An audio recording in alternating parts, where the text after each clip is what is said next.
ദൈവവചനത്തെ ചൂഷണം ചെയ്യുന്ന വ്യാജ ബന്ധനം, വ്യാജ പോരാട്ടം, ആഭിചാര ക്രിയകൾ, മന്ത്രവാദം, കൂടോത്രം, അതുപോലെ വ്യാജ ഉണർവുകൾ, ദൈവവചനത്തിൽ ഇല്ലാത്ത പലതും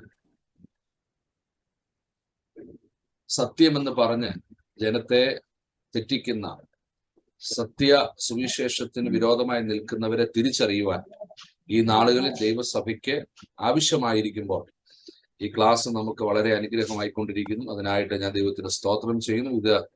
ഈ ക്ലാസ്സിന് നേതൃത്വം നൽകുന്നത് നമ്മുടെ ഇമ്മോർട്ടൽ ലൈഫ് ബൈബിൾ കോളേജിന്റെ പ്രിൻസിപ്പളായി സേവനമനുഷ്ഠിക്കുന്ന കർത്താവിന്റെ ദാസൻ, ഈ കാലഘട്ടത്തിൽ ദൈവശക്തമായി ഉപയോഗിക്കുന്ന MP തോമസ് സാറാണ്. കർത്താവിന്റെ ദാസനെ ഈ മീറ്റിംഗിലേക്ക് ഹാർദവമായി സ്വാഗതം ചെയ്യുന്നു. ഇന്ന് മീറ്റിംഗിൽ പങ്കെടുക്കുന്ന അനുഗ്രഹീത കത്തുദാസന്മാർ, അതുപോലെ ദൈവവചനം പഠിച്ചുകൊണ്ടിരിക്കുന്ന പ്രിയപ്പെട്ടവർ, നിങ്ങളുടെ ക്ഷണം സ്വീകരിച്ച് കടന്നു വന്ന മറ്റനേകരുണ്ട്. എല്ലാവർക്കും ഒരു വാക്കിൽ കർത്താവിന്റെ നാമത്തിലുള്ള വന്ദനത്തെയും സ്നേഹത്തെയും സ്വാഗതത്തെയും അർപ്പിക്കുന്നു.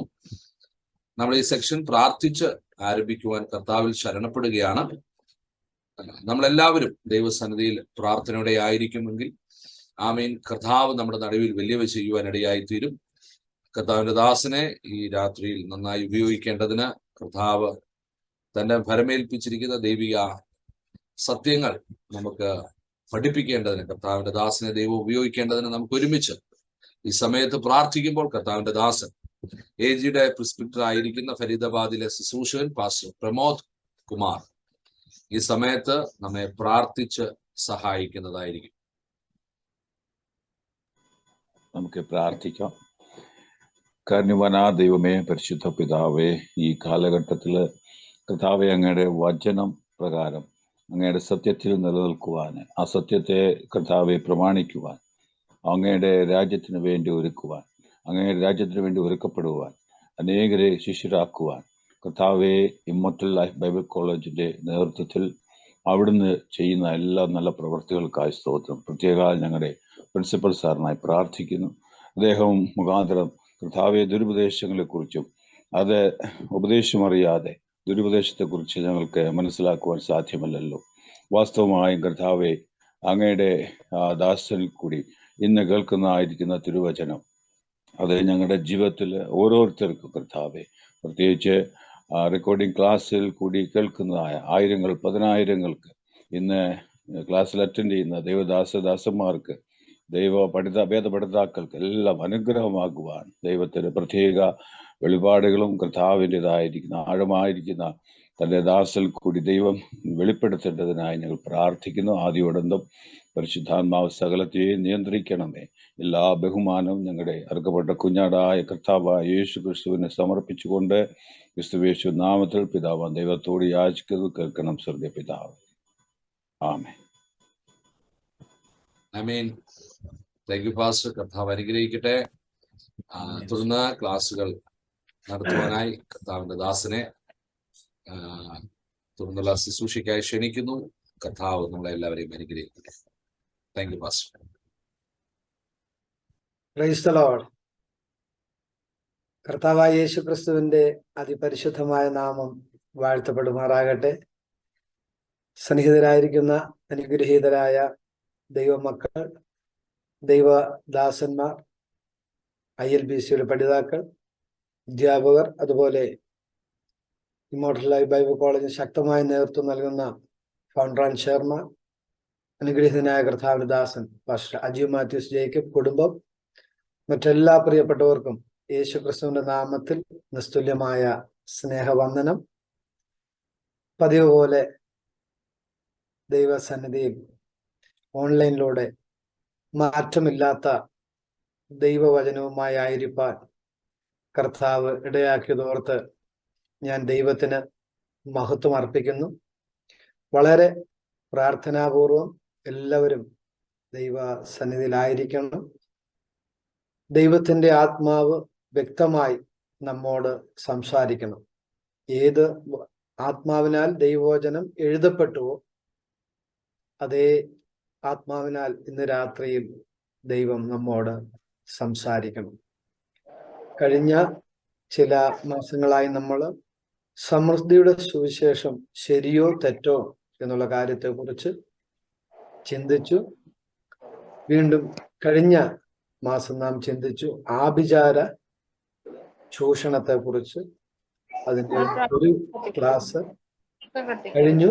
ഇന്ന് അതിനെക്കുറിച്ച് രണ്ടാമത്തെ ക്ലാസ് ആണ് ഇപ്പോൾ എടുക്കുവാനായിട്ട് ഉദ്ദേശിക്കുന്നത്. കഴിഞ്ഞ ക്ലാസ്സിനെ കുറിച്ച് വിവരിപ്പാൻ സമയം ഇല്ലാത്തത് കൊണ്ട് ആ ഭാഗത്തേക്ക് പോകുവാനായിട്ട് ഞാൻ ആഗ്രഹിക്കുന്നില്ല. പരിമിതമായ സമയം മാത്രമാണ് നമ്മുടെ മുൻപാകെ ഉള്ളത്. വലിയ തിരക്കുകളുള്ളവരാണ് നാം ഓരോരുത്തരും. അപ്പോൾ സമയം കവർന്നെടുക്കുവാൻ ഞാൻ ആഗ്രഹിക്കുന്നില്ല. 10 മണിക്കുള്ളിൽ തന്നെ നമ്മുടെ മീറ്റിംഗ് അതിൻ്റെ കാര്യങ്ങൾ ക്രമീകരിപ്പാനാണ് ആഗ്രഹിക്കുന്നത്. എല്ലാവരും വളരെ സന്തോഷത്തോടുകൂടെ ദൈവസന്നിധിയിൽ ആയിരിക്കണമെന്ന് ഒരിക്കൽ കൂടെ ഓർപ്പിക്കുന്നു. അന്ത്യകാലത്തിന്റെ അവസാന നിമിഷത്തിലാണ് നാം ഓരോരുത്തരും. അതുകൊണ്ട് ഏറ്റവും ശക്തിയോടെ പിശാച് പ്രവർത്തിച്ചുകൊണ്ടിരിക്കുന്നു. അവന്റെ അവസാനത്തെ ശ്രമം എന്താണെന്ന് ചോദിച്ചാൽ, കഴിയുമെങ്കിൽ വൃതന്മാരെ തെറ്റിപ്പാൻ കഴിയുമോ എന്നുള്ളതാണ്. ഇതാണ് അവസാന പരിശ്രമം. അത് പൈശാചിക ശക്തികൾ മുഴുബലത്തോടുകൂടെ ചെയ്തു വന്നുകൊണ്ടിരിക്കുകയാണ്. ദൈവ സന്നിധിയിൽ നിലനിൽക്കുന്ന ദൈവത്തിന്റെ മക്കളെ, ദൈവത്തിന്റെ ദാസന്മാരും തെറ്റായ ഉപദേശങ്ങളിലേക്ക് നയിച്ച് ഇല്ലായ്മ ചെയ്യുവാൻ പരിശ്രമിച്ചുകൊണ്ടേയിരിക്കുന്നു. നമ്മളുടെ പഠനം എന്ന് പറയുന്നത് ഫുള്ളി ഫോക്കസ്ഡ് ഓൺ ബൈബിൾ മാത്രമാണ്. മറ്റൊരു ഗ്രന്ഥവും അതിനുവേണ്ടി നാം ഉപയോഗിക്കുന്നില്ല. അതുകൊണ്ട് നിങ്ങളുടെ കരങ്ങളിൽ, എല്ലാവരുടെ കരങ്ങളിലും ബൈബിൾ ഉണ്ട് എന്ന് ഞാൻ പൂർണ്ണമായിട്ടും വിശ്വസിക്കുന്നു. ആ വചനം നമുക്ക് പ്രകാശനം നൽകട്ടെ. നമ്മൾ ഇതിനെക്കുറിച്ച് ചർച്ച ചെയ്യപ്പെടുന്നുണ്ട്. ഇതിലെന്തെങ്കിലും സംശയങ്ങളോ കാര്യങ്ങളോ ഉണ്ടെങ്കിൽ കോളേജുമായി ബന്ധപ്പെട്ടാൽ മതി. അതിന് എന്തെങ്കിലും എവിഡൻസ് ഉണ്ടെങ്കിൽ അതിനെക്കുറിച്ച് വിശദമാക്കുന്നതായിരിക്കും. ഇടയ്ക്ക് സംസാരിപ്പാനായിട്ട് അല്ലെങ്കിൽ ചോദ്യം ചോദിക്കാത്തതിന്റെ കാരണം, അങ്ങനെ ചോദിച്ചാൽ നമുക്ക് ഒരു നിലകളിലും ക്ലാസ് മുൻപോട്ട് കൊണ്ടുപോകാനായിട്ട് കഴിയത്തില്ല. അതുകൊണ്ടാണ് ഇങ്ങനൊരു ക്രമീകരണം ചെയ്തിരിക്കുന്നതെന്ന് ആദ്യമായിട്ട് ഓർപ്പിക്കുന്നു. ഇന്ന് നമ്മൾ ആദ്യം ചിന്തിക്കുവാനായിട്ട് പോകുന്നത്, ഇത് ഈ മന്ത്രവാദത്തിന്റെ ആവശ്യകത എന്താണെന്നുള്ളതാണ് നമ്മൾ ചിന്തിക്കാൻ പോകുന്നത്. മന്ത്രവാദത്തിന്റെ ആവശ്യകതകൾ അല്ലെങ്കിൽ മന്ത്രവാദത്തിന്റെ ചെയ്യുന്നതിന്റെ കാരണങ്ങൾ, അതാണ് നമ്മൾ ഇന്ന് ആദ്യമായിട്ട് ചിന്തിക്കുവാൻ പോകുന്നത്. അതില് പ്രധാനപ്പെട്ട ഒരു കാര്യം, തകർന്നടിയുന്ന കുടുംബങ്ങൾ നാം കണ്ടുവരികയാണ്. ആത്മീയ ഗോളത്തിലും ഉണ്ട്, അനാത്മീയ മണ്ഡലങ്ങളിലും അതുണ്ട്. കുടുംബങ്ങൾ ശിഥിലമായിക്കൊണ്ടിരിക്കുക. കുടുംബങ്ങൾ ശിഥിലമാകാനുള്ള ഏറ്റവും പ്രധാനപ്പെട്ട കാരണം അവര് ദൈവവചനത്തിന് കീഴടങ്ങാത്തത് കൊണ്ടാണ് എന്ന് നമുക്ക് മനസ്സിലാക്കുവാനായിട്ട് കഴിയുന്നുണ്ട്. ദൈവവചനത്തിന് കീഴ്പ്പെട്ടെങ്കിൽ മാത്രമേ ഒരു കുടുംബത്തിന് യഥാർത്ഥമായ ഒരു നിലനിൽപ്പ് ഉണ്ടാകത്തുള്ളൂ. അല്ലാതെ നിലനിന്നാലും ഒരു പേരിന് വേണ്ടി നിലനിന്ന് പോകാം എന്ന് മാത്രമാണ്. കുടുംബത്തിന്റെ യഥാർത്ഥമായ സത്ത വെളിപ്പെടണമെങ്കിൽ ദൈവവചനത്തിന് കീഴ്പ്പെട്ടേ സാധ്യമാകൂ. അങ്ങനെ തകർന്നടിയുന്ന കുടുംബങ്ങൾ ഭൂമുഖത്തുള്ളത് കൊണ്ട് അവരെ സ്വാധീനിക്കുവാൻ, കുടുംബ തകർച്ചയിൽ നിന്ന് രക്ഷിക്കുവാൻ, അല്ലെങ്കിൽ കുടുംബ തകർച്ചയിൽ നിന്ന് ഒരു ഉദ്ധാരണം ഉണ്ടാകുവാൻ പലരും മന്ത്രവാദത്തിൽ ആശ്രയിക്കുകയാണ്. സാക്ഷര സുന്ദര കേരളത്തിൽ നടക്കുന്നത് എന്താണെന്ന് നമുക്കറിയാം. കേരളം വിട്ടുള്ള സംസ്ഥാനങ്ങളിൽ, ഭാരത രാജ്യത്തെ കുറിച്ചാണ് നമ്മൾ സംസാരിക്കുന്നത് ഇപ്പോൾ, നമുക്കറിയാം എന്താണ് സംഭവിക്കുന്നതെന്ന്. വിശദീകരിക്കാനായിട്ട് ഞാൻ ആഗ്രഹിക്കുന്നില്ല. ഇവിടെ നാം ചിന്തിക്കുന്നത് ഇത്ര മാത്രമാണ്: കുടുംബ തകർച്ച ഉള്ളവർ ഈ നിലകളിൽ വിടുതലുണ്ടാകുവാനായിട്ട് മന്ത്രവാദികളെ ആശ്രയിക്കുന്നുണ്ട്. ഇനിയും മന്ത്രവാദത്തിൽ നിന്ന് ഉള്ള മോചനം ലഭിക്കുന്നതിന് വേണ്ടി പ്രാർത്ഥിക്കുന്നുണ്ട്. അത് നിങ്ങളത് കേട്ടിട്ടുണ്ടോ അറിഞ്ഞിട്ടുണ്ടോ എന്ന് എനിക്ക് അറിഞ്ഞുകൂടാ. ആത്മീയ ഗോളത്തില് ചിലർ പറയാറുണ്ട്, സഭ വളരാത്തതിന്റെ കാരണം മന്ത്രവാദം ചെയ്തുകൊണ്ടാണ്, അല്ലെങ്കിൽ കൂടോത്രം ചെയ്തിരിക്കുന്നത് കൊണ്ടാണ്. വരത്ത്, പോക്ക്, ഇരിപ്പ്, നിപ്പ് എന്ന് വേണ്ട അനേക കാര്യങ്ങള് അതിനെക്കുറിച്ച് പറയുന്നത് നമ്മൾ കേട്ടിട്ടുണ്ട്. അപ്പോൾ സഭ വളരാതിരിക്കാൻ വേണ്ടി മന്ത്രവാദം ചെയ്തുകൊണ്ട് സഭ വളരാതിരിക്കുന്നു. പ്രാഥമികമായിട്ട് നമ്മൾ മനസ്സിലാക്കേണ്ട കാര്യം എന്ന് പറയുന്നത്, ഈ ലോകം തന്നെ ദുഷ്ടന്റെ അധീനതയിലാണ് കിടക്കുന്നത്, അല്ലേ? ഈ ലോകം ദുഷ്ടന്റെ അധീനതയിൽ കിടക്കുക. പിന്നെ അതിനെക്കുറിച്ച് ഞാൻ കൂടുതൽ വിശദീകരിക്കേണ്ട കാര്യമില്ലല്ലോ. സാക്ഷാൽ വചനമായ ക്രിസ്തു പറഞ്ഞു, ഈ പാറമേൽ ഞാൻ എൻ്റെ സഭയെ പണിയും, പാതാള ഗോപുരങ്ങൾ ഇതിനെ ജയിക്കത്തില്ല എന്ന് തന്നെയാണ് യേശു ക്രിസ്തു വിളിച്ചു പറഞ്ഞത്. പറയാൻ കാരണം,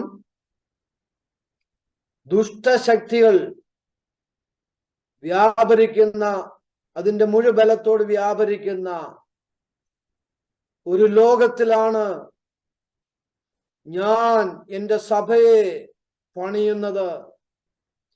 പാതാള ഗോപുരങ്ങൾക്ക് അതിനെ ജയിപ്പാൻ കഴിയുന്നതല്ല എന്ന് തന്നെയാണ്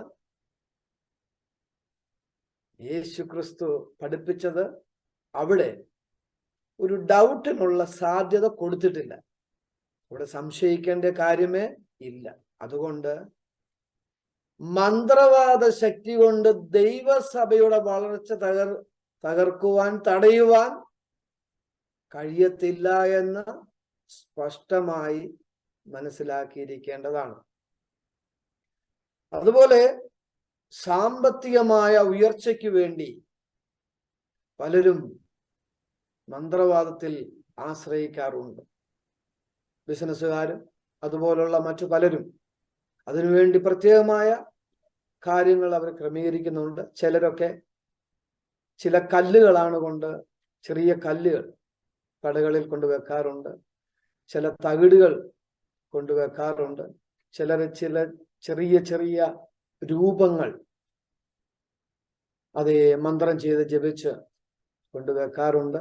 അങ്ങനെ പല നിലകളിൽ കാര്യങ്ങൾ ക്രമീകരിക്കുന്നുണ്ട്. എന്തിനു വേണ്ടിയാണെന്ന് ചോദിച്ചാൽ, സാമ്പത്തികമായ വലിയ ഒരു ഉയർച്ച ഉണ്ടാകുന്നതിന് വേണ്ടി.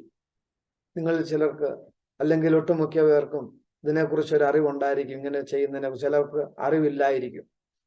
ഓക്കെ, എന്തു തന്നെ ആയിക്കൊള്ളട്ടെ, ആ കാര്യങ്ങൾ നമ്മൾ പ്രാഥമികമായിട്ട് മനസ്സിലാക്കിയിരിക്കാൻ വേണ്ടി പറഞ്ഞതാണ്. അതുപോലെ മറ്റൊരു കാര്യം എന്താണെന്ന് ചോദിച്ചാൽ,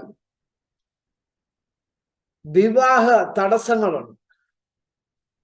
വിവാഹ തടസ്സങ്ങൾ.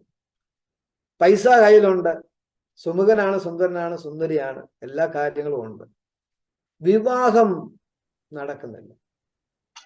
അപ്പം വിവാഹം നടക്കാതെ വരുമ്പോൾ വിവാഹം നടക്കുന്നതിന് വേണ്ടി ഈ മന്ത്രവാദം ചെയ്യുന്നവരെ സമീപിക്കാറുണ്ട്.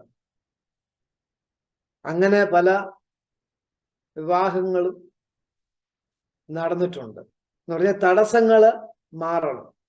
ഇത് പൈശാചിക ശക്തികളാൽ ഇവര് മാറ്റാനായിട്ട് പരിശ്രമിക്കുന്നുണ്ട്. അതുപോലെ തന്നെ ചിലര് സമീപിക്കുന്നത് കുട്ടികളില്ലാത്തത്.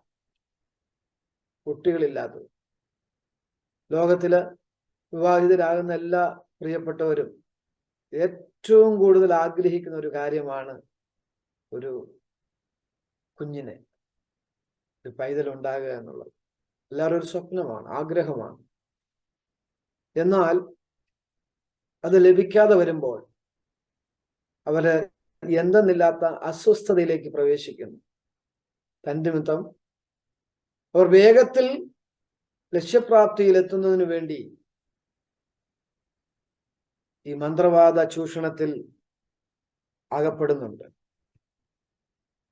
മറ്റൊരു വിഭാഗം ഇതിൽ ആശ്രയിക്കുന്നത് ശത്രു സംഹാരത്തിന് വേണ്ടിയാണ്. വൈരാഗ്യമുള്ളവരുണ്ട്, പകയുള്ളവരുണ്ട്. അങ്ങനെയുള്ളവര് തകരണം. അവരുടെ ബിസിനസ് തകരണം, അവരുടെ കുടുംബം തകരണം, അവര് യാതനകൾ സഹിക്കണം. അത് കണ്ട് ഇവർക്ക് തൃപ്തി പ്രാപിക്കണം. അങ്ങനെ ഒരു വലിയ വിഭാഗമുണ്ട്. മനുഷ്യനിൽ കുടികൊള്ളുന്ന ഒരു ചിന്തയാണത്.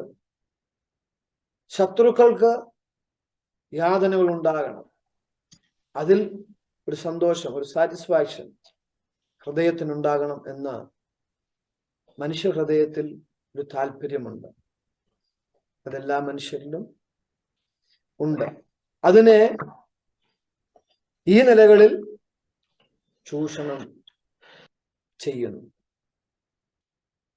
അടുത്തത് ചില ഉദ്ദേശങ്ങളുണ്ട്, അത് സാധ്യമാകണം.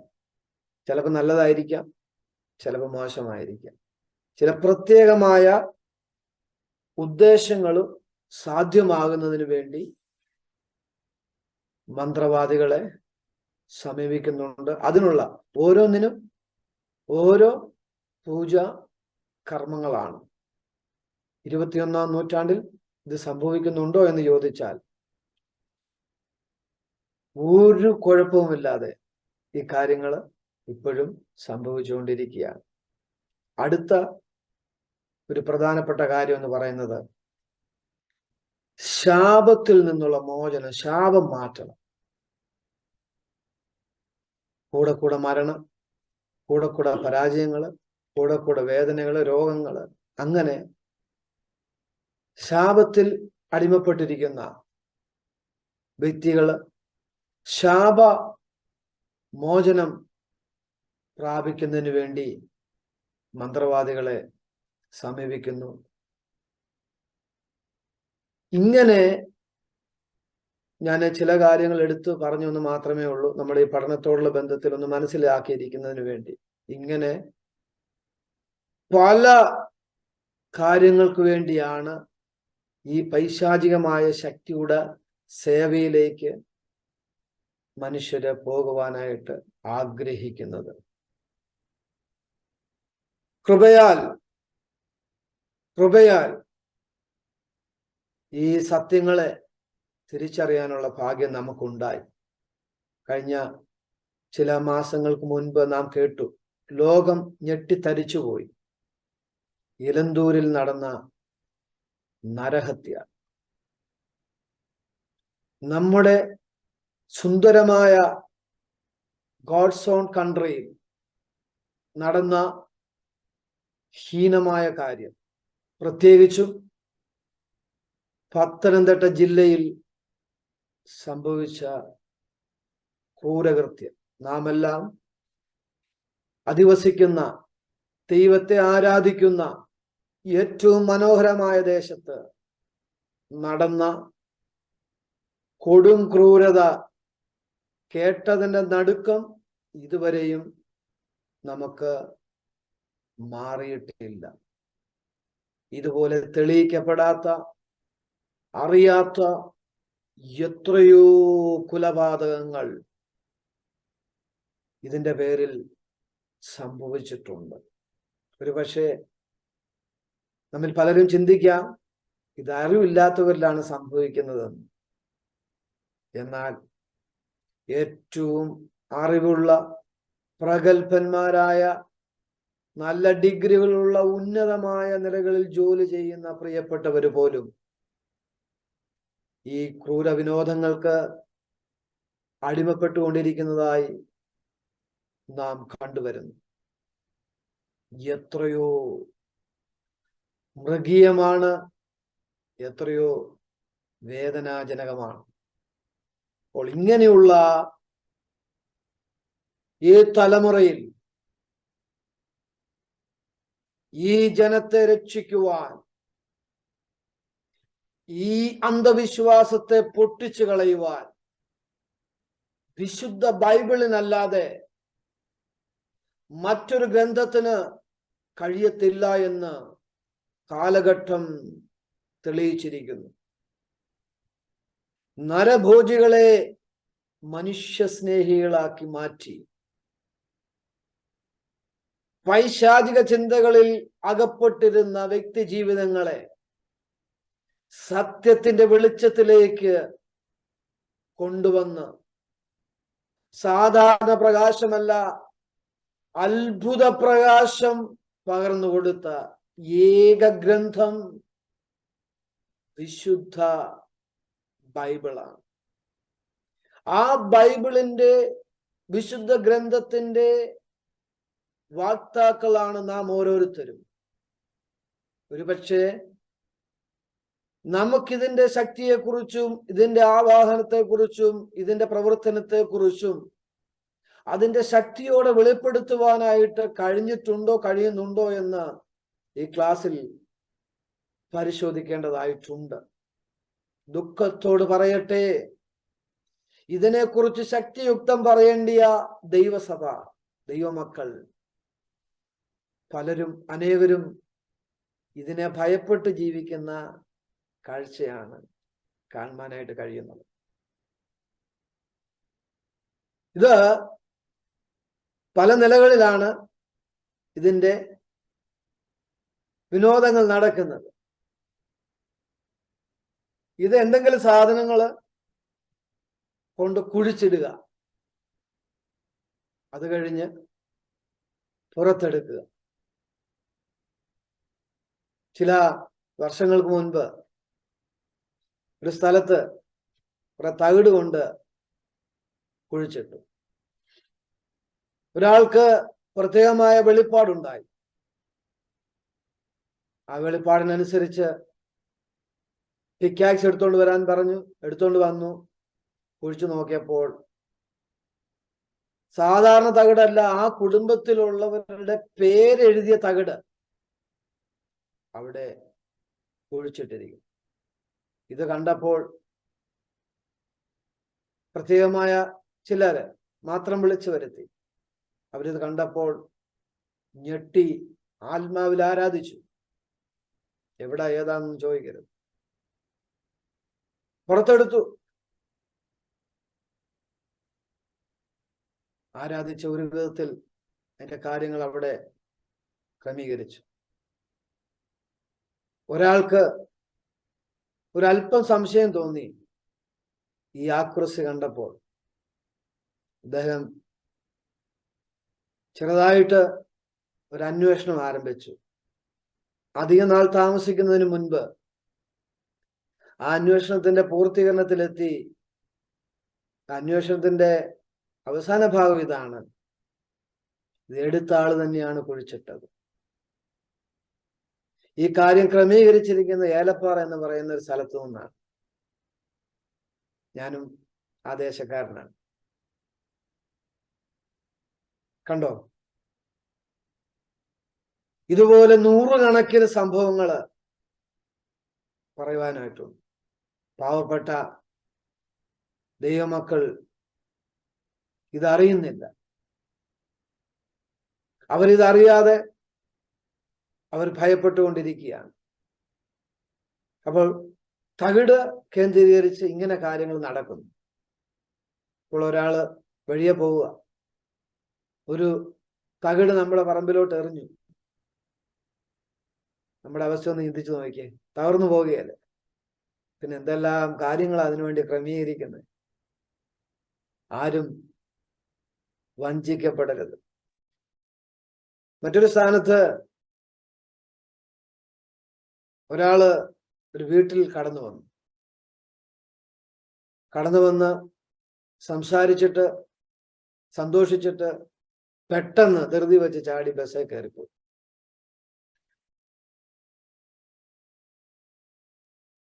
ഈ വീട്ടുകാരെ നോക്കി ചുമ്മാ നടന്നു പോയപ്പോ നോക്കിയപ്പോൾ ഒരു പൊതി കിടക്കുന്നു. ആ പൊതി ഇവർക്ക് കൈ തൊടാനായിട്ട് പേടി. അവര് രക്തത്തിൽ ആശ്രയിച്ചു, രക്തം ചെയ്യാൻ പറഞ്ഞു, കർത്താവിന്റെ നാമം പറഞ്ഞു, എന്നാലും അവത്തെ തൊടുന്നില്ല. ഭയങ്കരമായ നിലകളിൽ ഇത് ചെയ്തു. അപ്പോൾ ഇതിന്റെ സ്പെഷ്യലിസ്റ്റിനെ വിളിച്ചു. പുള്ളി വന്നിട്ട് പുള്ളിയും ഇവത്തെ തൊടുന്നില്ല. ശക്തമായി വിടുതൽ ശുശ്രൂഷ അവിടെ നടന്നുകൊണ്ടിരിക്കുക. ഇവരാരും തൊടുന്നില്ല. അപ്പോൾ ഒരു ഫോൺ കോൾ വരുന്നു. ഇത് പത്തനംതിട്ട ജില്ലയിൽ നടന്ന കാര്യമാണ് പറയുന്നത്. ഫോൺ കോൾ വരുന്നു. ഇടീ, ഞാന് അവിടുന്ന് ഇറങ്ങി വന്നപ്പം എൻ്റെ ഒരു ടവലും ചില പൈസയും അവിടെ വെച്ച് മറന്നുപോയി. ബസ്സിൽ കയറിയിട്ട് നാണം കെട്ടുപോയി. എനിക്ക് ടിക്കറ്റ് എടുക്കാനായിട്ട് പൈസ ഇല്ലായിരുന്നു. അതിൽ കണ്ടക്ടർ കരുണ കാണിച്ചു. അങ്ങനെ ഞാൻ വീട്ടിൽ വന്നു. അതൊന്നും എടുത്ത് മാറ്റി വെച്ചേക്കണമെന്ന് പറഞ്ഞു. അന്നേരമാണ് ഇവർ ഈ വസ്തുവിന്മേൽ തൊടുന്നത്. ഒന്ന് ആലോചിച്ച് നോക്കിക്കേ, എത്ര പരിതാപകരമായ കാര്യമാണ് സംഭവിച്ചുകൊണ്ടിരിക്കുന്നത്. നിങ്ങളോട് ചോദിച്ചാൽ 100 കണക്കിന് അനുഭവങ്ങൾ നിങ്ങൾക്കും പറയാനുണ്ടായിരിക്കും.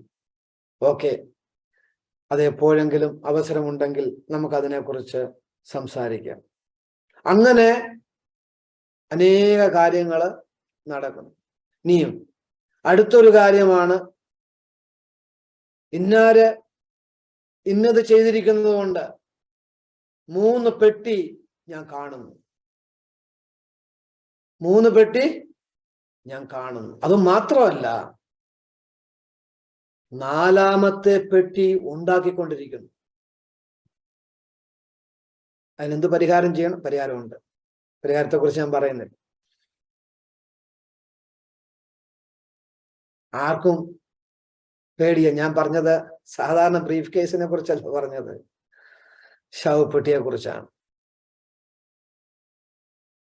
ഈ ക്ലാസ്സിലിരിക്കുന്ന പ്രിയപ്പെട്ടവര് ഏറ്റവും ആഴമായിട്ട് മനസ്സിലാക്കേണ്ട കാര്യം, സമയം ദൈവം വെച്ചിട്ടുണ്ട്. മരിക്കേണ്ട സമയം.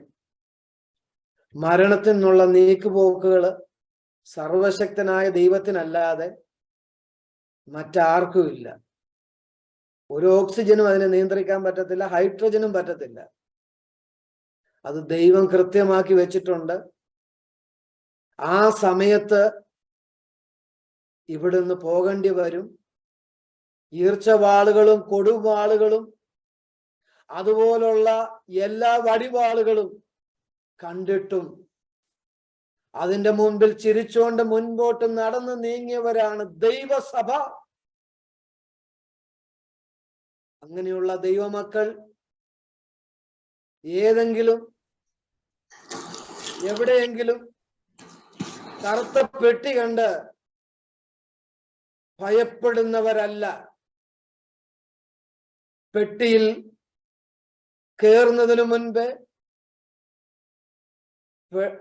ശരീരത്തിൽ നിന്ന് തല തെറിച്ച് വീഴുന്നതിന് മുൻപേ നല്ലപോർ പൊരുതി ഓട്ടം തികച്ചു വിശ്വാസം കാത്തു എന്ന് പറഞ്ഞ് കിരീടത്തിന് വേണ്ടി ഓടിയവരാണ് നമുക്ക് മുൻപുള്ള അനുഗ്രഹീതരായ ദൈവദാസന്മാർ. അതുകൊണ്ട് ഇങ്ങനെയുള്ള ട്രാപ്പിൽ ഒരു വ്യക്തി പോലും അകപ്പെടരുത്. അകപ്പെടാതെ ഇരിക്കണമെങ്കിൽ പൂർവന്മാരുടെ ചില ഉപദേശങ്ങളല്ല ഇവിടെ വിഷയം. ഇവിടെ വിഷയം ബൈബിൾ എന്താണ് സംസാരിക്കുന്നത്. കാരണം ശാസ്ത്രലോകം ഇന്ന് ആരായുന്നത് വിശുദ്ധ ബൈബിളാണ്.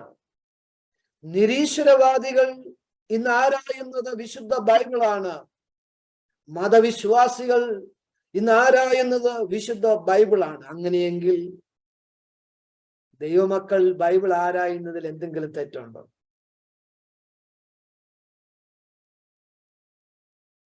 നമുക്ക് ആരാഞ്ഞുകൂടായോ? ബൈബിൾ വായിക്കുന്നതിൽ എന്തെങ്കിലും തെറ്റുണ്ടോ? അതിൽ നിന്ന് അർത്ഥവത്തായ കാര്യങ്ങൾ മനസ്സിലാക്കുന്നതിൽ എന്തെങ്കിലും തെറ്റുണ്ടോ? പ്രിയ ജനമേ, ബൈബിളിന്റെ ആഴങ്ങളിലേക്ക് നാം ഇറങ്ങേണ്ടതായിട്ടിരിക്കുന്നു. സാധാന്യ സഭകൾ 24 മണിക്കൂറും ദൈവസഭയെ ശപിച്ചുകൊണ്ടിരിക്കുന്നു. അവർ ഏറ്റവും കൂടുതൽ ഫോക്കസ് ചെയ്തിരിക്കുന്നത് ദൈവദാസന്മാരെയാണ്, അഭിഷിക്തന്മാരെയാണ്. അഭിഷിക്തന്മാരെ തെറ്റിക്കണം, ഇമ്മോറൽ ആക്ടിവിറ്റീസിലേക്ക് അവരെ പ്രവേശിപ്പിക്കണം, അവർ ഉപദേശം തെറ്റായിട്ട് പറയണം, അവര് ശുശ്രൂഷ നിർത്തണം എന്നിത്യാദി കാര്യങ്ങൾ ചിന്തിച്ചുകൊണ്ട് ശാപവാക്കുകൾ മാത്രം ഉച്ചരിച്ച് എന്തെല്ലാം കർമ്മങ്ങളും ആചാരങ്ങളും ചെയ്യണോ അതെല്ലാം അവർ ചെയ്തുകൊണ്ടിരിക്കുന്നു. രണ്ടാമതായിട്ട് അവർ ചെയ്യുന്നത് ദൈവസഭയിലുള്ള ദൈവമക്കളെ ഭിന്നിപ്പിക്കണം. അതിൻ്റെ അകത്ത് ഡിവിഷൻ ഉണ്ടാകുന്നതിന് വേണ്ടി, അതിൻ്റെ അകത്ത് നിന്ന് ദൈവസഭയെ എതിർക്കുന്ന ശത്രുക്കൾ ഉണ്ടാകുന്നതിന് വേണ്ടിയുള്ള മന്ത്രങ്ങളും ജപങ്ങളും അവർ ചെയ്തുകൊണ്ടിരിക്കുന്നു. ഇന്ന് തുടങ്ങിയതല്ല, ഇത് ദൈവസഭ ആരംഭിച്ച കാലം മുതൽ തുടങ്ങിയ കാര്യങ്ങളാണ്. അതിൻ്റെ അർത്ഥത്തിൽ ഇന്നും തുടർന്ന് വരുന്നുണ്ട്. എങ്കിലും 21-ാം നൂറ്റാണ്ടിലും ദൈവസഭ നിലനിൽക്കുന്നുണ്ട്. ഈ കാലഘട്ടത്തിൽ, ഇതിനു മുമ്പുള്ള കാലഘട്ടത്തിൽ ഉണ്ടായ പല ആശയങ്ങളും തത്വസംഹിതകളും ഇന്ന് ഭൂമിയിൽ നിലനിൽക്കുന്നില്ല. എങ്കിലും വിശുദ്ധ ബൈബിൾ ശത്രുക്കളെ മിത്രങ്ങളാക്കിക്കൊണ്ട് മുന്നേറിക്കൊണ്ടിരിക്കുകയാണ്. ഇനിയും പൊതുവായ കാര്യങ്ങൾ വിട്ടിട്ട് നമ്മുടെ ആത്മീയ കോളത്തിൽ ഇതിന്റെ വ്യാപാരങ്ങൾ എന്തുകൊണ്ടാണ് സംഭവിക്കുന്നതെന്ന് നമ്മൾ മനസ്സിലാക്കിയിരിക്കണം. നമുക്കൊരു വാക്യം വായിക്കാം. എഫെസ്യ ലേഖനം 4-ാം അധ്യായം അതിന്റെ 14-ാം വാക്യം. എഫെസ്യ ലേഖനം 4-ാം അധ്യായം അതിന്റെ 14-ാം വാക്യം ഒരാൾ വായിച്ചാൽ.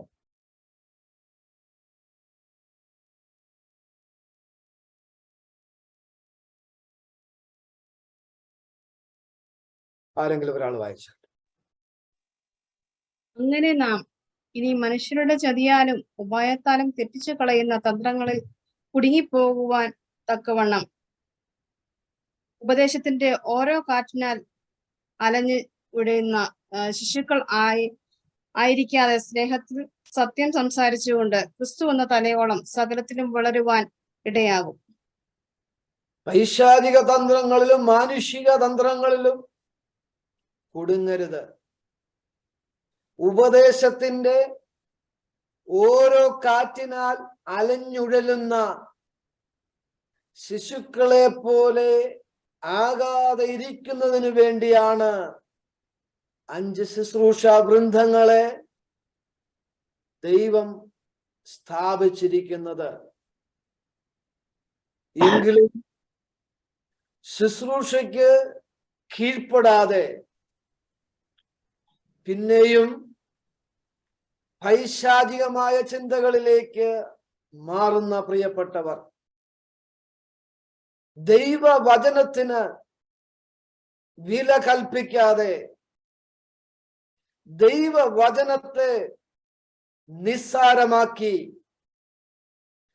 പാരമ്പര്യത്തിൽ തട്ടി ദുരുപദേശത്തിൽ തട്ടി അടിപതറുന്ന ദൈവമക്കൾ. അവിടെയാണ് ഉപദേശത്തിന്റെ പ്രസക്തി. അങ്ങനെയുള്ളവരെ സ്ഥിരപ്പെടുത്തേണ്ടത് ദൈവവചനത്തിൽ വിശ്വസിക്കുകയും ആശ്രയിക്കുകയും ചെയ്യുന്നവരാണ്.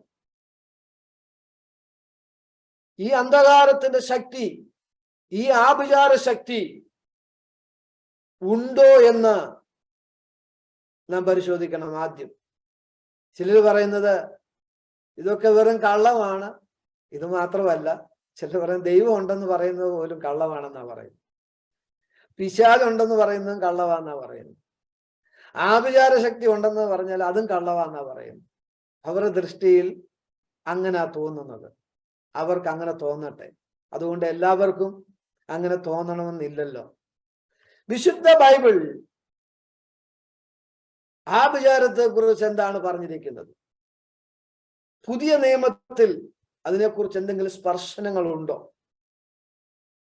നമുക്കൊരു വാക്യം വായിക്കാം. അപ്പോസ്തല പ്രവൃത്തി 8-ാം അധ്യായം അതിന്റെ 11-ാം വാക്യം. അപ്പോസ്തല പ്രവൃത്തി 8-ാം അധ്യായം അതിന്റെ 11-ാം വാക്യം.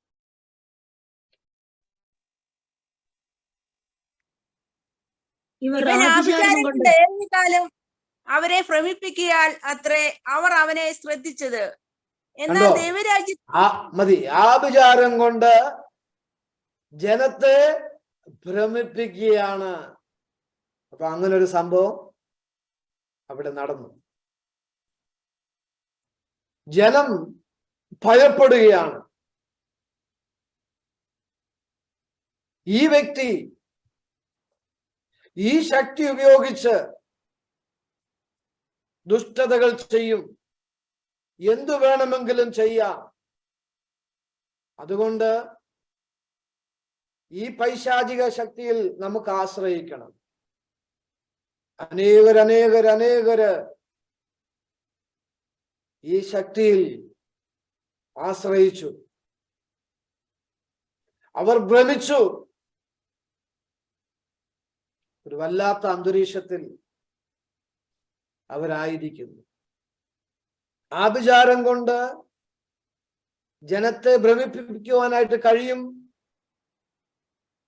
അങ്ങനെ സംഭവിച്ചിട്ടുണ്ടെന്ന് ബൈബിളാണ് പറയുന്നത്. അനേക കാര്യങ്ങൾ തിരുവെഴുത്തിൽ എഴുതാതെ വിട്ടുകളഞ്ഞിട്ടുണ്ട്.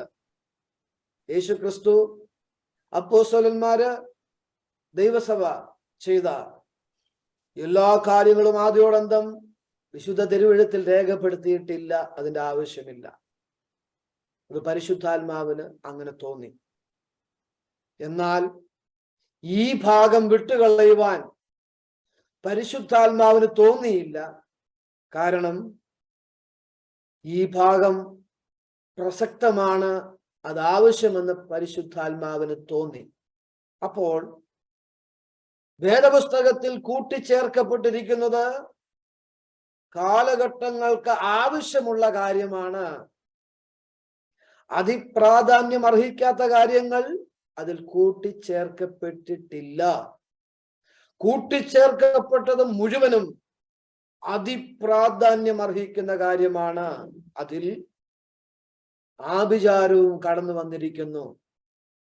അത് ഞാൻ നേരത്തെ ഓർപ്പിച്ചു. നമ്മുടെ കൊച്ചു കേരളത്തിലും അത് സംഭവിച്ചുകൊണ്ടിരിക്കുന്നു. ഈ ലോകം മുഴുവനും അത് സംഭവിച്ചുകൊണ്ടിരിക്കുന്നു. അപ്പോൾ ആ ശക്തിയുടെ വ്യാപാരം ഉണ്ട്. അതവിടെ നിൽക്കട്ടെ. ഈ പശ്ചാത്തലത്തിൽ ഒരു ദൈവ പൈതൽ എന്താണ് ചെയ്യേണ്ടത്? ഒരു ദൈവ പൈതൽ എന്താണ് ചെയ്യേണ്ടത്? വീണ്ടും ജനനം പ്രാപിച്ച പാപബോധത്താൽ യേശു ക്രിസ്തുവിനെ സ്വന്തം രക്ഷകനായി സ്വീകരിച്ച് യേശു ക്രിസ്തുവിനെ അനുധാവനം ചെയ്യുന്ന ഒരു സത്യവിശ്വാസി എന്ത് ചെയ്യണം? അവരുടെ വിശ്വാസത്തിന്റെ അടിസ്ഥാനം എന്താണ്? പൈശാചിക ശക്തികൾ ഈ നിലകളിൽ പ്രവർത്തിക്കുന്നത് കൊണ്ട് അവരെങ്ങനെയായിരിക്കണം? ഒരു വിശ്വാസം എങ്ങനെയായിരിക്കും? ഒരു വാക്യം വായിക്കാം. റോമാലേഖനം 10-ാം അധ്യായം അതിന്റെ 17-ാം വാക്യം.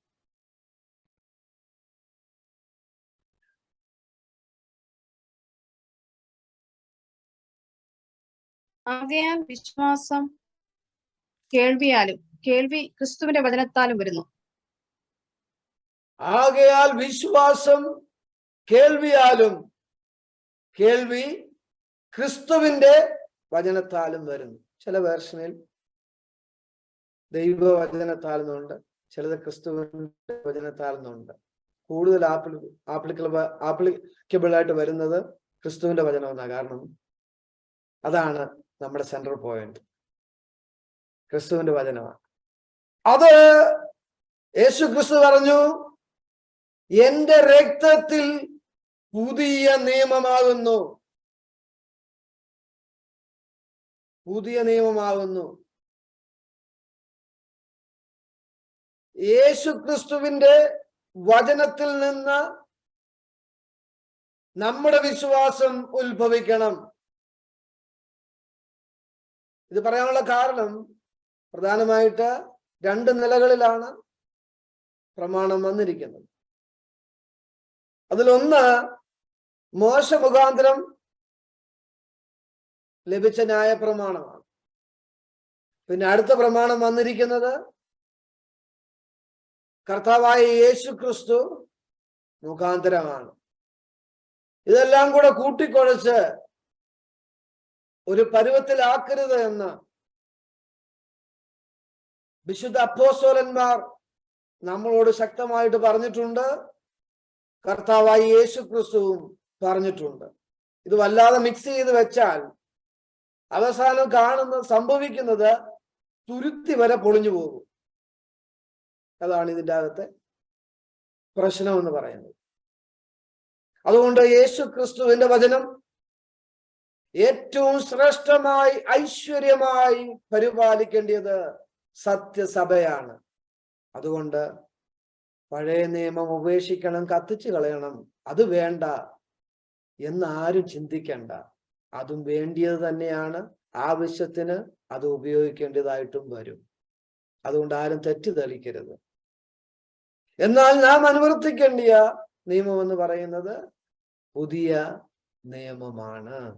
അവിടെ വ്യക്തമായിട്ട് പറഞ്ഞിരിക്കുന്നു, യേശു ക്രിസ്തുവിന്റെ വചനത്തിൽ നിന്നുള്ള വിശ്വാസമാണ് സത്യസഭയ്ക്ക് ഉണ്ടാകേണ്ടത്. അത് ഗോസ്പലിൽ നാം കാണുന്നു. അപ്പോസ്തലന്മാരുടെ ജീവിതത്തിൽ നിന്ന്, ഉപദേശത്തിൽ നിന്നും നാം അത് കാണുന്നു. സത്യസഭയുടെ, ആദിമസഭയുടെ പ്രവർത്തനങ്ങളിൽ നിന്ന് നാം അത് മനസ്സിലാക്കുന്നു. ശേഷം അറിഞ്ഞിരിക്കുന്നത് വിശുദ്ധ ഗ്രന്ഥത്തിലൂടെ ആധികാരികമായി ഇന്നും വെളിപ്പെട്ടുകൊണ്ടിരിക്കുന്നു. അപ്പോൾ ഈ വിശ്വാസം എന്താണ് പ്രവചിക്കുന്നത്? എന്താണ് 21-ാം നൂറ്റാണ്ടിൽ ലോകത്തോട് സംസാരിക്കുന്നതുണ്ട്. നമുക്ക് ശ്രദ്ധിക്കാം. ലൂക്കോസിന്റെ സുവിശേഷം, ലൂക്കോസ് എഴുതിയ സുവിശേഷം 10-ാം അധ്യായം അതിന്റെ 19-ാം വാക്യം. ലൂക്കോസ് എഴുതിയ സുവിശേഷം 10-ാം അധ്യായം അതിന്റെ 19-ാം വാക്യം.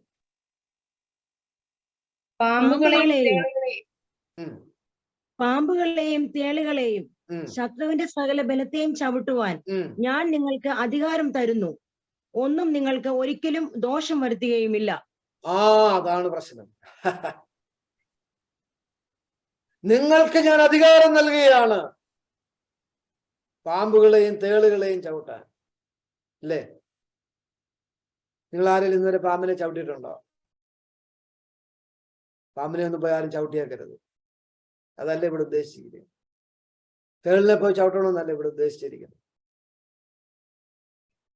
ശത്രുവിന്റെ അധികാരത്തെ, അവന്റെ ആസൂത്രണങ്ങളെ, അവന്റെ പദ്ധതികളെ ആ നിലകളിൽ വെളിപ്പെടുത്തിയിരിക്കുക.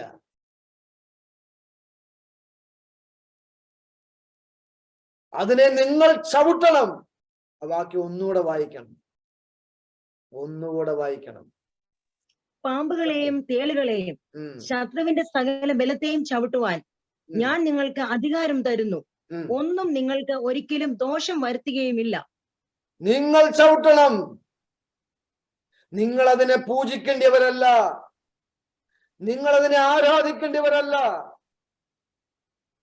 നിങ്ങൾ അതിനെ ഭയപ്പെടേണ്ടിയവരല്ല, നിങ്ങൾ അതിനെ തകർക്കേണ്ടിയവരാണ്. You have to break all these evil doctrines. നിങ്ങളാണ്, സത്യസഭയാണ് ഈ പൈശാചിക ഉപദേശങ്ങളെ പൊളിച്ചെഴുതേണ്ടത്.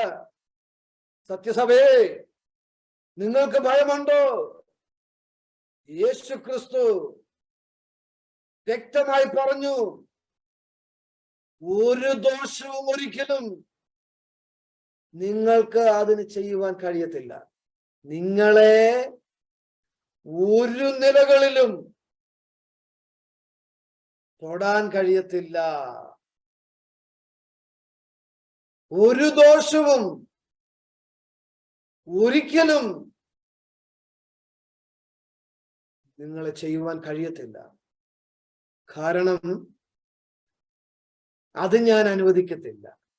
Persecutions, yes, in different levels, ഒത്തിരി നിലകളിൽ ഉണ്ട്, ദൈവസഭയ്ക്കുണ്ട്.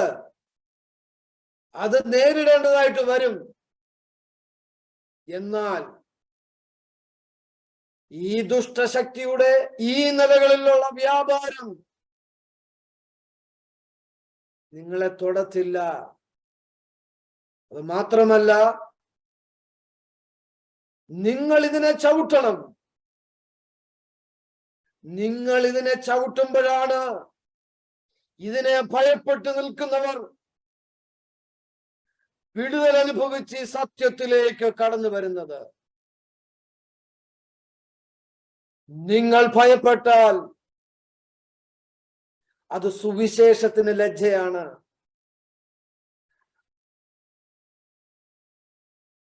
ഇന്നെന്താണ് സംഭവിച്ചുകൊണ്ടിരിക്കുന്നത്? വളരെ വേദനാജനകമായ അവസ്ഥയാണ്.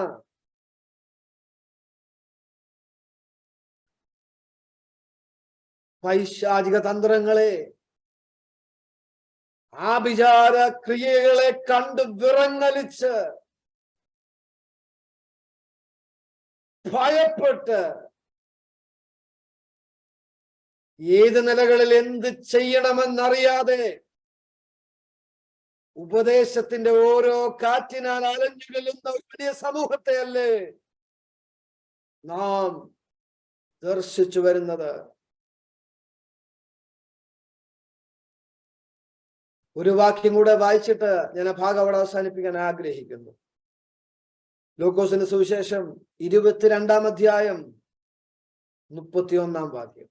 ലൂക്കോസിന്റെ സുവിശേഷം 22-ാം അധ്യായം അതിന്റെ 31-ാം വാക്യം. ശീമോനെ, ശീമോനെ, സാത്താൻ നിങ്ങളെ ഗോതമ്പ് പോലെ പാറ്റേണ്ടതിന് കൽപ്പന ചോദിച്ചു. ഞാനോ നിന്റെ വിശ്വാസം പൊയ്പോകാതിരിപ്പാൻ നിനക്ക് വേണ്ടി അപേക്ഷിച്ചു. സാത്താൻ എന്നോട് കൽപ്പന ചോദിച്ചു, ഇവൻ ചലിക്കണമെങ്കിൽ ഇവൻ ചലിക്കണമെങ്കിൽ, ശബ്ദിക്കണമെങ്കിൽ സർവശക്തനായ ദൈവം തമ്പുരാൻ അനുവദിക്കണം. വെറുതെ ആശ്വാസത്തിനു വേണ്ടി, ഒരു സന്തോഷത്തിനു വേണ്ടി യേശു ക്രിസ്തു പറഞ്ഞതല്ല. അവ ഒരു നാളും നിങ്ങൾക്ക് ദോഷം വരുത്തത്തില്ലെന്ന്. കാരണം നിങ്ങൾ എന്റെ കയ്യിലാണ്.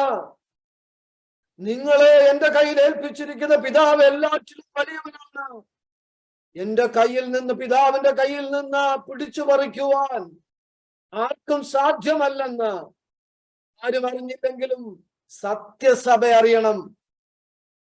യേശു ക്രിസ്തുവിന്റെ രക്തത്താൽ സ്ഥാപിക്കപ്പെട്ട, അപ്പോസ്തലന്മാർ ഉപദേശിക്കപ്പെട്ട, പരിശുദ്ധാത്മാവിനാൽ നടത്തപ്പെടുന്ന വിശുദ്ധ സഭ അറിഞ്ഞിരിക്കണം. നിന്റെ വിശ്വാസം പോയി പോകാതിരിപ്പാൻ ഞാൻ അനുവദിച്ചില്ല. ഇവൻ ആജ്ഞ ചോദിച്ചത് എന്തിനു വേണ്ടിയാണെന്നറിയാമോ?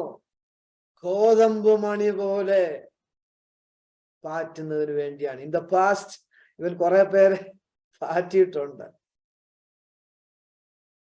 എന്റെ വാക്കുകൾ ഞാൻ ഇവിടെ അവസാനിപ്പിക്കുന്നു. ഭയപ്പെടേണ്ട.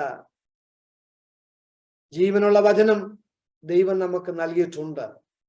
ആകാശവും ഭൂമിയും ഒഴിഞ്ഞു പോകും, ഒരു സംശയവുമില്ല. യേശു ക്രിസ്തു സംസാരിക്കപ്പെട്ട നമ്മുടെ ആരുമരക്ഷകൻ, ആത്മമണവാളൻ സംസാരിച്ച വചനങ്ങൾക്ക് മാറ്റമില്ല. വേഗം വരുമെന്ന് അരുളി ചെയ്ത് വേഗത്തിൽ കയറിപ്പോയ നമ്മുടെ രക്ഷകൻ വരാറായി. അതുകൊണ്ട് സത്യസുവിശേഷത്തിന് വേണ്ടി, ഈ അതിവിശുദ്ധ വിശ്വാസത്തിന് വേണ്ടി പോരാടാം. സർവശക്തനായ ദൈവം നമ്മളെ ഓരോരുത്തരെയും സഹായിക്കട്ടെ. ഇവിടെ ഇന്നത്തെ ക്ലാസ് അവസാനിപ്പിക്കാൻ ആഗ്രഹിക്കുന്നു. ദൈവം അനുവദിച്ചാൽ അടുത്ത മാസം അവസാന സൺഡേയില് കർത്താവിന്റെ വരവ് താമസിച്ചാൽ ഇപ്രകാരം ഒരുമിച്ച് കൂടുവാൻ ആഗ്രഹിക്കുന്നു. എല്ലാ പ്രിയപ്പെട്ടവരും കടന്നു വരുവാനായിട്ട് ആഗ്രഹിക്കുന്നു. കഴിയുമെങ്കിൽ അടുത്ത ക്ലാസ് കൊണ്ട് ഈ പാർട്ട് അവസാനിപ്പിക്കാൻ ഞാൻ ആഗ്രഹിക്കുന്നു, പരിശ്രമിക്കുന്നു. ദൈവം ധാരാളമായി എല്ലാവരും അനുഗ്രഹിക്കട്ടെ. യേശു ക്രിസ്തുവിന്റെ നാമത്തിൽ എല്ലാവരെയും അനുഗ്രഹിക്കുന്നു. ഒരു അനുഗ്രഹമായിരിക്കുക. Thank you. തുടർന്നുള്ള കാര്യങ്ങൾക്ക് പ്രിയ അജു പാസ്റ്റേഷനെ. Praise the Lord. അനുഗ്രഹീതമായിരിക്കുന്ന ഈ നല്ല സമയത്തെ ഓർത്ത് ദൈവത്തിന് സ്തോത്രം ചെയ്യുന്നു. നമ്മളെ കേൾപ്പിച്ച നല്ല ആലോചനകൾക്ക് ഞാൻ ദൈവത്തിന് സ്തോത്രം ചെയ്യുകയാണ്. ഒരു വാക്കിൽ നന്ദി അറിയിക്കുവാൻ കർത്താവിൽ ആഗ്രഹിക്കുന്നു.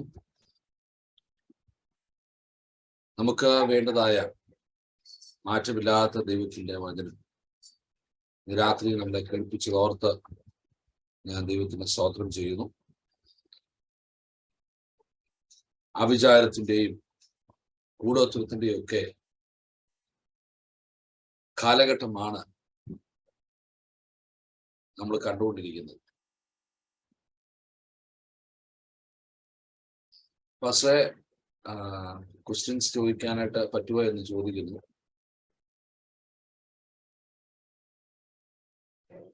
No problem. ചോദിച്ചാട്ടെ ഷൈജി ബ്രദറെ. കർത്താവിനെ പ്രൈസ് ദി ലോർഡ്. എന്റെ പേര് ഷാജി എന്നാണ്. ഞാൻ ക്ലാസ് ഇങ്ങനെ ശ്രദ്ധിച്ചുകൊണ്ടിരിക്കുവായിരുന്നു.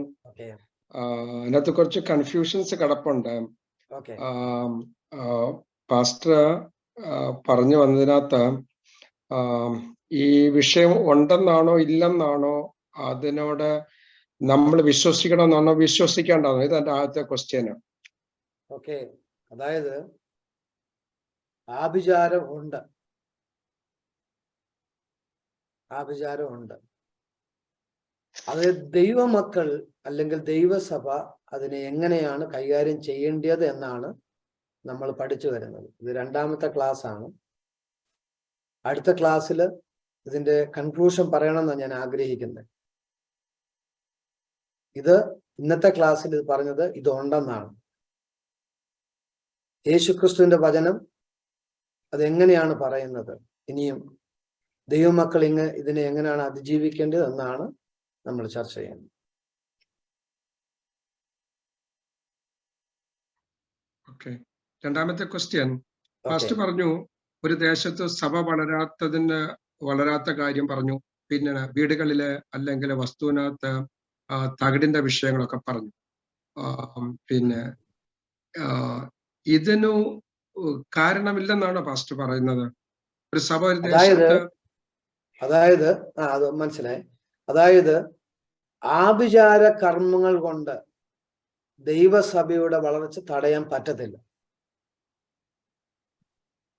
ദൈവസഭയുടെ വളർച്ച എന്ന് പറയുമ്പോൾ ആഗോള തലത്തിലല്ല ഞാൻ പറയുന്നത്. ഒരു ദൈവദാസൻ ഒരു ദേശത്ത് പോയി, പ്രത്യേകിച്ച് ജാതീയ മണ്ഡലങ്ങളുള്ള ഒരു ദേശത്ത് പോയി ഒരു ശുശ്രൂഷ തുടങ്ങുമ്പോൾ അവിടെ ഉള്ള ആ സഭയുടെ വളർച്ചയുടെ കാര്യമാണോ പാസ്റ്റർ പറഞ്ഞത്? ഞാൻ ആ കാര്യമാണ് ചോദിച്ചത്. പർട്ടിക്കുലർ പ്ലേസ് ഞാൻ ആക്ച്വലി പറഞ്ഞത് സാർവത്രികമായ കാര്യത്തിലാ പറഞ്ഞത്, സാർവത്രികമായ നിലകളിലാണ്. ഇനിയും പ്രാദേശികമായ നിലകളിൽ പറഞ്ഞാലും, അതായത് ഈ പെട്ടകം അവിടെ ചെല്ലുമ്പോൾ അവിടെയുള്ള ദാഗോൻ വീഴണം.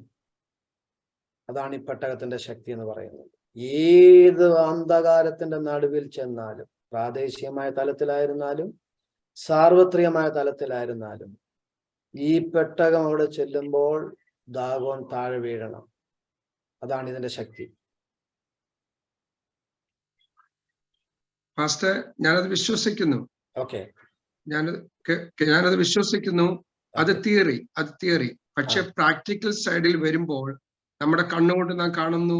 അനേക അഭിഷക്തന്മാർ വേല സ്ഥലങ്ങളിൽ അവരുടെ സാക്ഷികൾ നമ്മൾ കേൾക്കുന്നു. പലരും പോയി പരാജയപ്പെട്ട സമയങ്ങളുണ്ട്.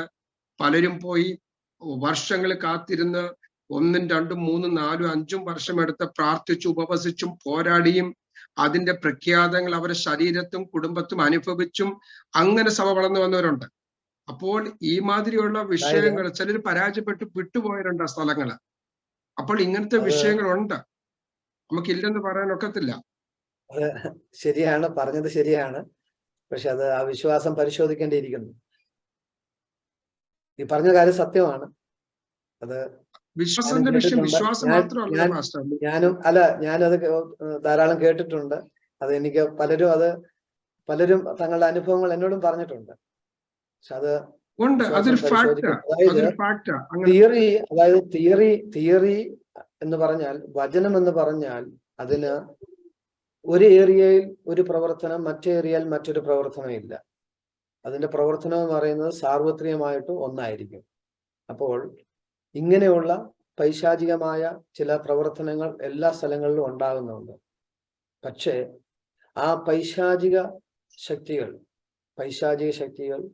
ഈ നാമത്തിന്റെ മുൻപാകെ മുട്ടുമടക്കണം. അതുകൊണ്ടാണ് യേശുക്രിസ്തു പറഞ്ഞത്, ഒരിക്കലും സാത്താന്യ ശക്തികൾക്ക് ഇതിനെ ജയിക്കുവാനായിട്ട് കഴിയുന്നതല്ല. പിന്നെ സുവിശേഷ വേലയ്ക്ക് വേണ്ടി ഇറങ്ങിത്തിരിക്കുമ്പോൾ അനേകർ രോഗികളായി തീരുന്നുണ്ട്.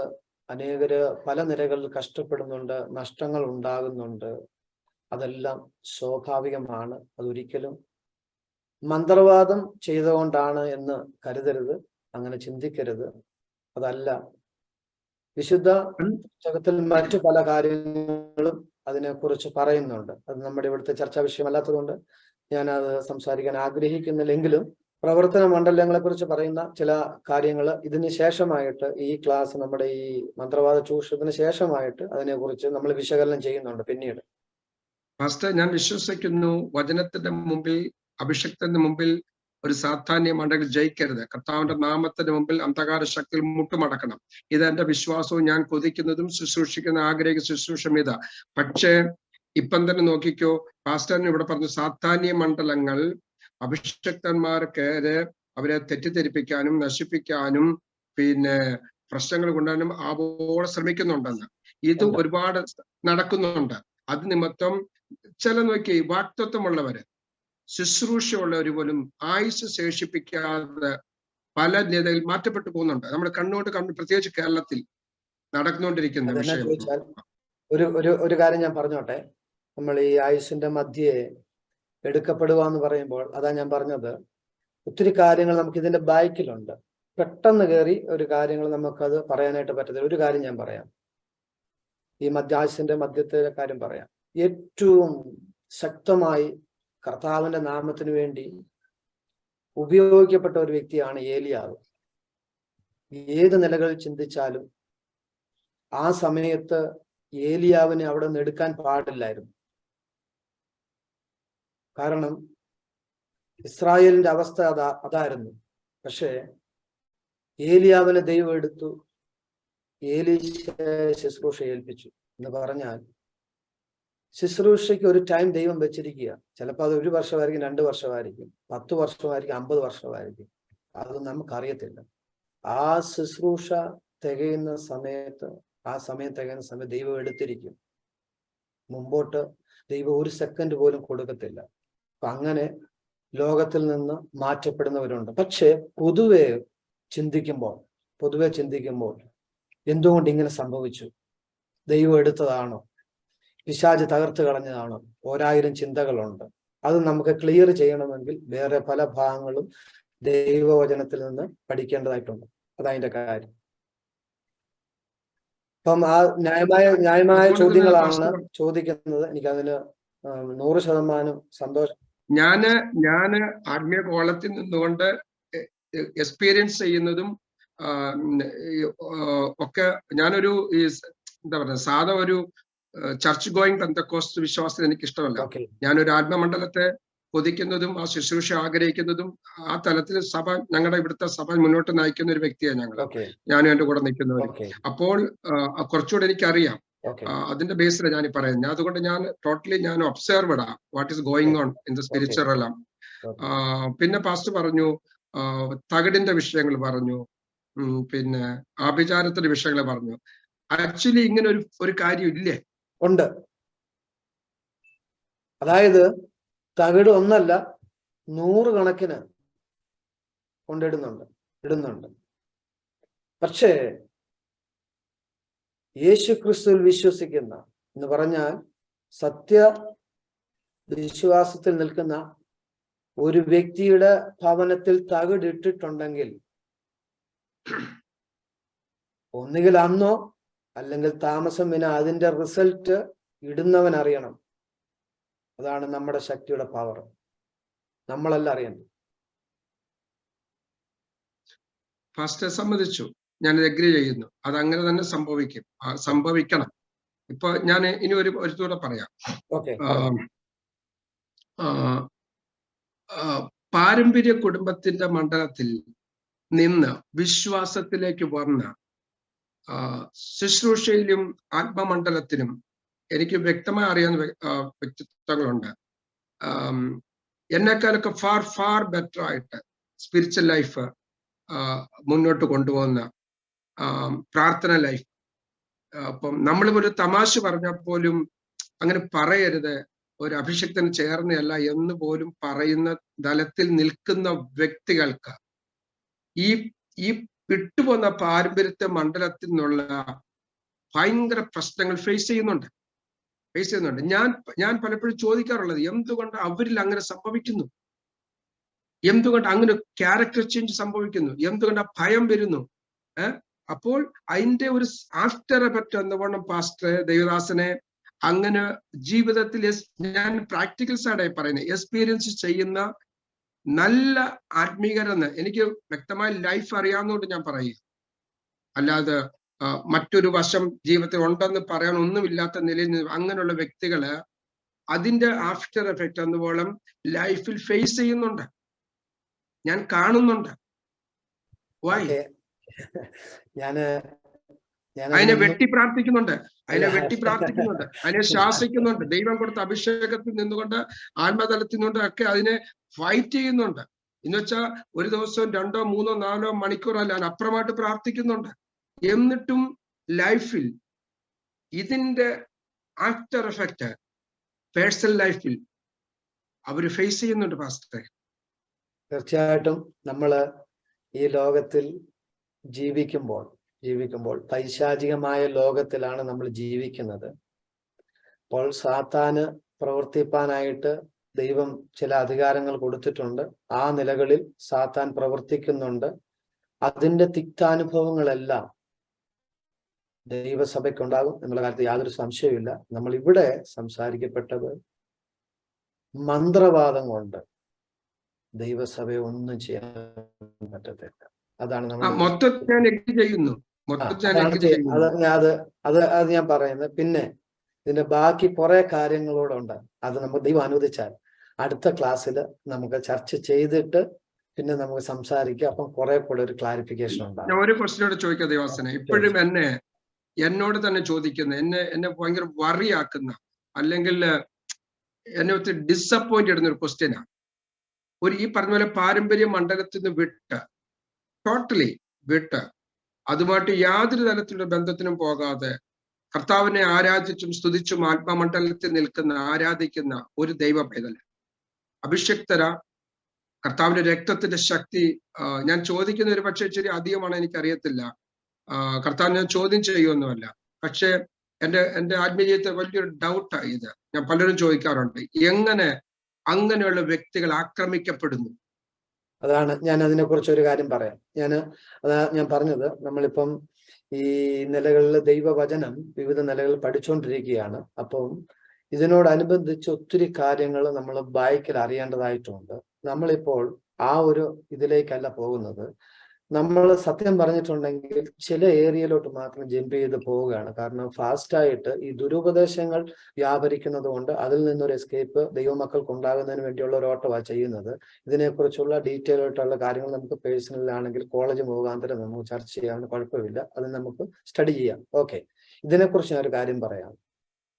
നമ്മുടെ ദൈവം എന്ന് പറയുന്നത് വിടുവിക്കുന്ന ദൈവമാണ്, സർവശക്തനായ ദൈവമാണ്. സ്തേഫാനോസിനെ കല്ലെറിഞ്ഞപ്പോൾ ഈ ദൈവം എവിടെ പോയി?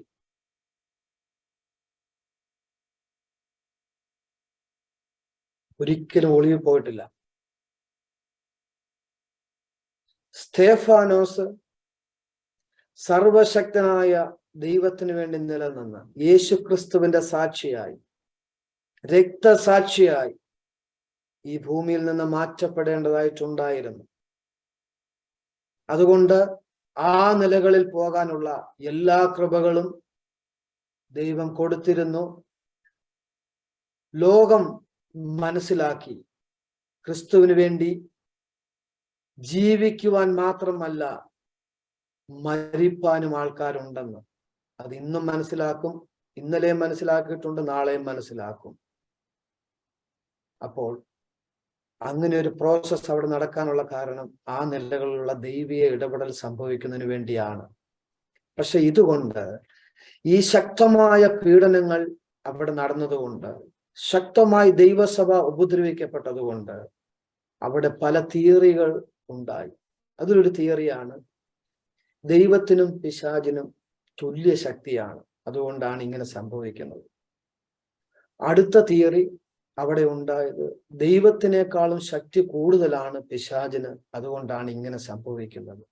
ഇത് സംഭവിക്കാനുള്ള കാരണം തിയോളജിക്കൽ ഇഗ്നറൻസിയാണ്. ആ സമയത്ത് ആ ദൈവവചനത്തിന്റെ ആഴങ്ങൾ മനസ്സിലാക്കുവാനായിട്ട് അവർ കഴിഞ്ഞില്ല. അതുകൊണ്ട് അവർ ആ നിലകൾ ചിന്തിച്ച് പിന്മാറി പോകേണ്ടതായിട്ട് വന്നു. എന്നാൽ വേദപുസ്തകം ഇതെന്നത് പ്രോഗ്രസീവ് റിവലേഷനാണ്. ഇത് നമ്മൾ ആ നിലകളിലേക്ക് പോകുമ്പോഴാണ് ഇതെന്തുകൊണ്ട് സംഭവിച്ചെന്ന് നമുക്ക് മനസ്സിലാക്കാൻ പറ്റുന്നത്. ഇതാണ് ഇതിന്റെ കാരണം. ഓക്കെ, ദൈവം അനുവദിച്ചാൽ നമുക്ക് അടുത്ത class. Thank you so much. പക്ഷേ പറഞ്ഞു ജോൺ മാത്യു പാസ്റ്ററെ പ്രാർത്ഥിച്ച് ഈ സെക്ഷൻ അവസാനിപ്പിക്കണം. കർത്താവ് നമ്മളെ എല്ലാവരെയും അനുഗ്രഹിക്കട്ടെ. കടന്നു വന്ന എല്ലാ പ്രിയപ്പെട്ടവരോടുള്ള സ്നേഹത്തെ നന്ദി അറിയിക്കുന്നു. പ്രത്യേകം ഇന്നത്തെ ക്ലാസ്സിന് നേതൃത്വം കൊടുത്ത കർത്താവിന്റെ ദാസൻ എം.പി. തോമസ് സാറിനോടുള്ള സ്നേഹത്തെ നന്ദി അറിയിക്കുന്നു. ഈ സമയത്ത് കർത്താവിന്റെ ദാസൻ പാസ്റ്റർ ജോൺ മാത്യു പ്രാർത്ഥിച്ച് ഈ സെക്ഷൻ അവസാനിപ്പിക്കും. കർത്താവിന്റെ ദാസനെ ക്ഷണിക്കുന്നു. അൺമ്യൂട്ട് ചെയ്യാം പാസ്റ്റർ. പരിശുദ്ധനായ ദൈവമേ, പിതാവേ, ഞങ്ങൾ അങ്ങേ വാഴ്ത്തുന്നു, സ്തുതിക്കുന്നു. ഈ രാത്രി ഞങ്ങൾക്ക് തിരുസന്നിധിയിലായിരിക്കാൻ അവിടുന്ന് കൃപ ചെയ്തല്ലോ. അതേ കർത്താവേ, ദൈവവചനത്തിന്റെ സത്യങ്ങളെ ഗ്രഹിക്കുന്നതിന് ദൈവം ഞങ്ങൾക്ക് കൃപ ചെയ്യുന്നു. ദുരുപദേശങ്ങളും ആഭിചാര ശക്തികളും മന്ത്രവാദത്തിൻ്റെതായ പ്രവർത്തനങ്ങളൊക്കെ നടന്നുകൊണ്ടിരിക്കുമ്പോൾ ദൈവവചനത്തിലൂടെ അതിനെ ജയിക്കുന്നതിനും കീഴടക്കുന്നതിനും ഒക്കെയുള്ള കൃപ ഞങ്ങളുടെ മേൽ പകരണമെന്ന് പ്രാർത്ഥിക്കുന്നു.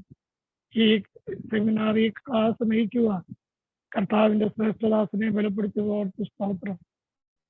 ഇങ്ങനെയൊരു സെമിനാർ ക്രമീകരിക്കുവാൻ അതേ കർത്താവെ ILBC കോളേജിന് അതിന്റെ ഉത്തരവാദിത്തപ്പെട്ടവർക്കൊക്കെ ദൈവം നൽകിയ അവസരങ്ങളെ ഓർത്ത്, മനസ്സിനെ ഓർത്ത് ഞങ്ങൾ നന്ദി വാഴ്ത്തുന്നു. ഈ ബൈബിൾ കോളേജിനെയും അതിന്റെ പ്രവർത്തനങ്ങളെയും അതിന്റെ മുന്നണിയിൽ നിന്ന് പ്രവർത്തിക്കുന്ന എല്ലാ പ്രിയപ്പെട്ടവരെയും കർത്താവെ അവിടുന്ന് അനുഗ്രഹിക്കുകയും ഈ ബൈബിൾ കോളേജിന്റെ പ്രവർത്തനങ്ങളൊക്കെ വലിയ അനുഗ്രഹമായി തീരുകയും ചെയ്യണമേ എന്ന് ഞങ്ങൾ പ്രാർത്ഥിക്കുന്നു. അവിടുത്തെ കൃപ ധാരാളം പകരണം. ഇന്ന് ഈ ക്ലാസ്സിൽ സംബന്ധിച്ച എല്ലാ പ്രിയപ്പെട്ടവർക്കായും സ്തോത്രം. എല്ലാവരെയും അനുഗ്രഹിക്കും. നേതൃനിരയിൽ നിൽക്കുന്ന പ്രിയപ്പെട്ടവരുടെ മേലെല്ലാം ദൈവത്തിന്റെ വലിയ കൃപ പകരണം എന്ന് ഞങ്ങൾ പ്രാർത്ഥിക്കുന്നു. അങ്ങയുടെ നാമത്തിന്റെ മഹത്വത്തിനായി നിലനിൽപ്പാൻ സ്വർഗം സഹായിക്കും. യേശു ക്രിസ്തുവിൻ നാമത്തിൽ തന്നെ.